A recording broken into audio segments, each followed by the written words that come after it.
Vraiment très rapidement, c'est à un moment donné, on ne peut pas dire que l'Union européenne n'a pas d'argent. Je ne peux pas entendre ça quand on voit la hausse de la contribution depuis des années et quand on voit surtout le coût administratif de l'Union européenne. Je pense qu'il y a simplement un mauvais fléchage des priorités en termes d'investissement.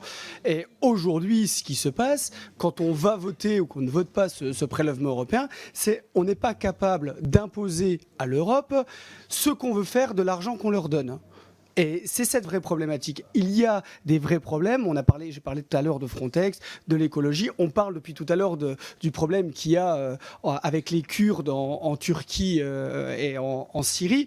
Ben voilà, si jamais on avait un réel pouvoir, ce serait là-dessus qu'il faudrait. On veut que notre contribution, l'argent que l'on met à disposition de l'Europe, on veut le flécher vers ces sujets-là. Et aujourd'hui, on n'est pas capable de le faire. Mais qu'on ne dise pas que l'Union européenne n'a pas d'argent, parce que quand vous voyez des Français ou d'autres habitants de l'Union européenne qui travaillent, qui ont du mal à joindre les deux bouts et qui voient la manière dispendieuse avec laquelle l'Union européenne vit, non, je pense que c'est tout simplement pas entendable.